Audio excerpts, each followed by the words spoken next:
অভাবের দিনে বাধ্য হয়ে খাওয়া খাবারগুলোও এখন শখ করে খাই। এটা হলো আমার নানুর স্পেশাল রেসিপিতে ডাল পিঠি। এই খাবারটার রেসিপি আগে কেউ কখনো শুনছেন অথবা জানেন কি না আমি জানি না, কিন্তু এই খাবারটা আসলে অনেক বেশি মজা, যেটা আগের দিনে মানুষ অভাবে পড়ে ভাতের পরিবর্তে খাইতো। এটার ব্যাপারে আমার নানুর কাছে অনেক শুনছি যে আগে যখন নানুদের অভাব ছিল তখন এই ডাল পিঠিটা তারা প্রায় সময় রান্না করে খাইতো, আর এটা নাকি খাইতে অনেক বেশি মজা। তাই আজকে নানুর কাছে বায়না ধরছি যে ডাল পিঠি বানায় খাওয়া। খাবারটা আসলে এত বেশি মজা আর একদম সিম্পল, ডাল দিয়ে রান্না করা হয়। তো এখানে ডাল রান্না করার জন্য যা যা লাগে সবকিছু দিয়ে ডালটা বসাই দিছে। মসুর ডালের সাথে পরিমাণ মতো হলুদ, লবণ, কাঁচামরিচ, পেঁয়াজ, রসুন, টমেটো এগুলো দিয়ে অল্প একটু পানি দিয়ে ডালটা সেদ্ধ হইতে বসাই দিছে। আর এটার মধ্যে হলুদটা একটু পরিমাণে বেশি দিছে, কারণ এর মধ্যে আটা যাবে। আটার যেই সুন্দর সুন্দর ফুল বানাইছিলাম ওগুলো এই ডালের মধ্যে মিশাইতে হবে, কিন্তু একটু কারসাজি করে। আর এটা খাইতে এত বেশি মজা, আমি রাতের বেলা খাইছিলাম, আমার পেট আর মন দুটোই শান্তি হয়ে গেছে, কারণ আমার এই ধরনের খাবার অনেক বেশি পছন্দ। তো নানু এর মধ্যে আটা গুলে নিছে, মানে আটার সুন্দর করে একটা ডো বানাই নিছে, আর এখন ভালো মতো মোটা মোটা করে রুটি বানাই নিবে। আর এই ডোটা বানানোর জন্য কিন্তু কোনো গরম পানি ইউজ করে নাই, মানে আটার মধ্যে ঠান্ডা পানি মিলাই এই সুন্দর ডোটা বানাই নিছে। আর এর কারণে রুটিগুলো সুন্দর হবে, শক্ত শক্ত হবে, যেটা আমাদের ডাল পিঠে বানাইতে দরকার। মোটা করে বড় একটা রুটি বেলে নিয়ে এর থেকে ছোট ছোট রুটির মতো কেটে নিতেছে,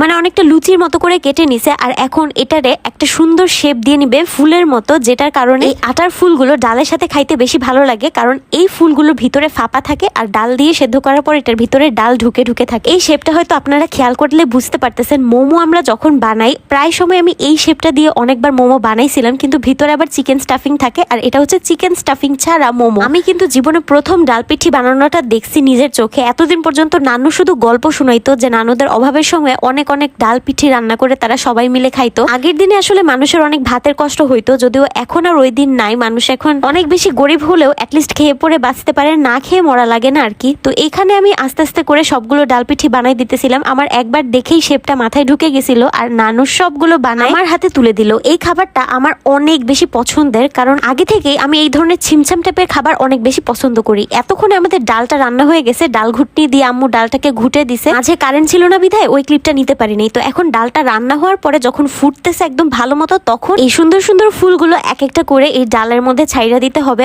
অনেকগুলো হয়ে গেছিল, আমি তো চিন্তা করতেছিলাম যে এতগুলা লাগবেও কিনা, পরে দেখে একটা একটা করে দিতে দিতে সব দিয়ে ফেলছি। আর এখানে কিন্তু শেষ না, আরো জিনিসপাতি দেওয়া বাকি আছে, যার কারণে আমাদের এই ডাল পিঠিটা অনেক বেশি ফ্লেভারফুল হবে আর খাইতে অনেক ভালো লাগবে। আটার ফুলগুলো এর মধ্যে দেওয়ার পর এটা কিন্তু ডালের পানিগুলো শুষে নিবে, তাই আগে থেকেই ডালটা একটু পাতলা পাতলা করে রান্না করবেন। তো এই আটার ফুলগুলো দেওয়ার পর ঢাকা দিয়ে রেখে দিছি। এগুলো যখন খুব ভালো মতো রান্না হয়ে গেছে বুঝাই যাইতেছে যে আটাগুলা খুব পারফেক্টলি রান্না হয়েছে। এখন এর মধ্যে একটা স্পেশাল খাবার অ্যাড করতে হবে, যেটা হলো আমের আচার। বাসায় আমের আচার ছিল, ওই আমের আচারটা এর মধ্যে অ্যাড করতে হবে। ডাল পিঠির রান্নায় যে কোনো ধরনের আচার মাস্ট দিতে হবে। বাসায় যাই আচার থাকুক অল্প একটু করে দিয়ে দিবেন। এই যে এখানে আমের আচার জাস্ট 2 চামচের মতো দিয়ে দিছি, বেশি দেয়া লাগবে না। আবার কেউ মিষ্টি আচার অ্যাড করে ফেলেন না। বাসায় এরকম ঝাল ঝাল ধরনের যা আচারই থাকুক, জলপাইয়ের আচার, বোম্বাই মরিচের আচার, আমের আচার যাই থাকুক অল্প একটু করে দিয়ে দিবেন। আচারের ফ্লেভারটা অনেক ভালো লাগে এর মধ্যে। আর এখন ডালের বাগার দেওয়ার জন্য অল্প একটু তেলের মধ্যে রসুন কুচি, পেঁয়াজ কুচি, একটা শুকনো মরিচ নিয়ে ভালো মতো একটু ভাজা ভাজা করে নিছি, একদম লাল লাল করে ভেজে ডালের মধ্যে ছেড়ে দিছি। বাস, আমাদের কিন্তু আর কোনো কাজ নাই, আমাদের স্পেশাল ডাল পিঠি রেডি হয়ে গেল। জীবনের প্রথম খাওয়া ডাল পিঠি এত বেশি মজা লাগবে আমি তো চিন্তা করতে পারিনি। এতদিন পর্যন্ত খালি নানুর মুখে শুনতাম, আজকে জোর জবস্তি করে নানুর কাছ থেকে ফুল রেসিপি নিয়ে বানাই নিলাম আমাদের মজাদার ডাল পিঠি। এটা খাইতে আসলে অনেক বেশি মজা, একবার হলেও খায় টেস্ট করে দেখবেন। জিনিসটা